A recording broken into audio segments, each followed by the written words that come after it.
साथियों, स्वार्थ और अवसरवादिता में घिरी कांग्रेस की हालत ऐसी हो गई है कि कांग्रेस का शाही परिवार आजादी के इतिहास में पहली बार होगा।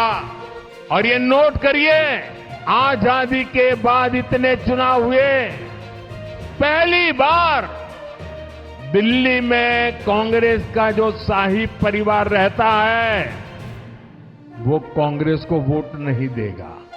आज हम बात करेंगे भारतीय राजनीति के एक महत्वपूर्ण घटनाक्रम के बारे में, जिसमें प्रधानमंत्री नरेंद्र मोदी ने कांग्रेस नेता सोनिया गांधी को निशाना बनाया।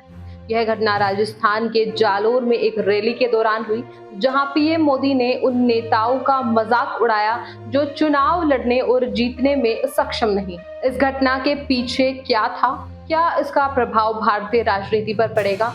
चलिए इन सवालों का उत्तर ढूंढते हैं। नमस्कार, स्वागत है आपका एयर न्यूज। प्रधानमंत्री नरेंद्र मोदी ने रविवार को कांग्रेस नेता सोनिया गांधी को लक्ष्य बनाया, जिन्होंने अपनी रायबरेली लोकसभा सीट को त्याग कर राजस्थान से राज्यसभा सदस्य बनने का निर्णय लिया। पीएम मोदी ने कांग्रेस नेता का नाम लिए बिना कहा, पार्टी का एक और नेता अब राजस्थान से राज्यसभा में आ गया है, जो चुनाव लड़ने और जीतने में सक्षम नहीं।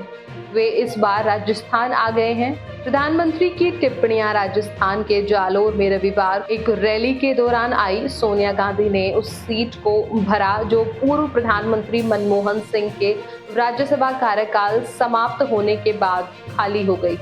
उन्होंने 2004 से रायबरेली लोकसभा सीट जीती है, लेकिन उन्होंने घोषणा की कि वे इस वर्ष आम चुनावों में नहीं लड़ेंगे।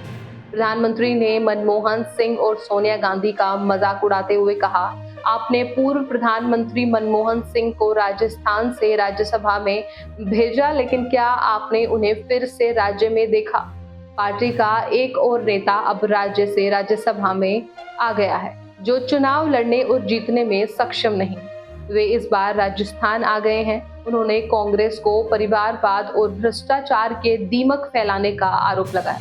प्रधानमंत्री ने कहा कि देश के युवा कांग्रेस से इतने नाराज हैं कि वे उनका चेहरा फिर से नहीं देखना चाहते। उन्होंने शनिवार को महाराष्ट्र में एक सार्वजनिक रैली को संबोधित करते हुए सोनिया गांधी के खिलाफ एक समान ताना मारा था। नाम लिए बिना पीएम मोदी ने कहा, कुछ राजनेता जो वर्षों से लोकसभा चुनाव जीत रहे हैं, उन्होंने चुनाव छोड़ दिए और राज्यसभा में एक सीट ढूंढ ली। उनमें अब चुनाव लड़ने की हिम्मत नहीं।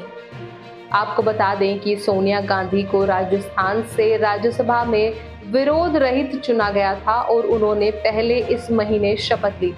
यह पहली बार कि उन्होंने राज्यसभा का सदस्य बने। इस घटना का विश्लेषण करते हुए यह स्पष्ट होता है कि प्रधानमंत्री मोदी ने अपनी टिप्पणियों के माध्यम से कांग्रेस पार्टी के नेताओं को निशाना बनाया है, जो उनके अनुसार चुनाव लड़ने और जीतने में सक्षम नहीं।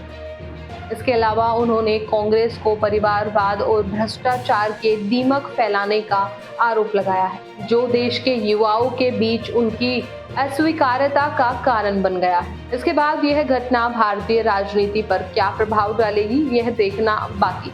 यदि प्रधानमंत्री मोदी की टिप्पणियां चुनावी रणनीति का हिस्सा थी, तो क्या वे उनके पक्ष में वोटरों को आकर्षित करने में सफल होंगे, यह भी देखना बाकी है। इस घटना का सारांश लेते हुए प्रधानमंत्री मोदी ने कांग्रेस पार्टी के नेताओं को निशाना बनाया है, जो उनके अनुसार चुनाव लड़ने और जीतने में सक्षम नहीं। उन्होंने कांग्रेस को परिवारवाद और भ्रष्टाचार के दीमक फैलाने का आरोप लगाया है, जो देश के युवाओं के बीच उनकी अस्वीकार्यता का कारण बन गया है। अगली वीडियो में हम इस विषय को और अधिक विस्तार से जानने का प्रयास करेंगे, जिसमें हम इस घटना के प्रभावों और भारतीय राजनीति पर इसके संभावित प्रभावों का विश्लेषण करेंगे। फिलहाल इस रिपोर्ट में बस इतना ही। इस मुद्दे से जुड़े कोई भी सवाल या अपने विचार आप हमें हमारे कमेंट में लिख सकते हैं। और इसी तरह की देश और दुनिया की तमाम खबरों के लिए चैनल को सब्सक्राइब करके बेल आइकन को दबाना ना भूलें, ताकि आने वाले समय में आपको हमारी महत्वपूर्ण वीडियो की नोटिफिकेशन समय से प्राप्त हो सके।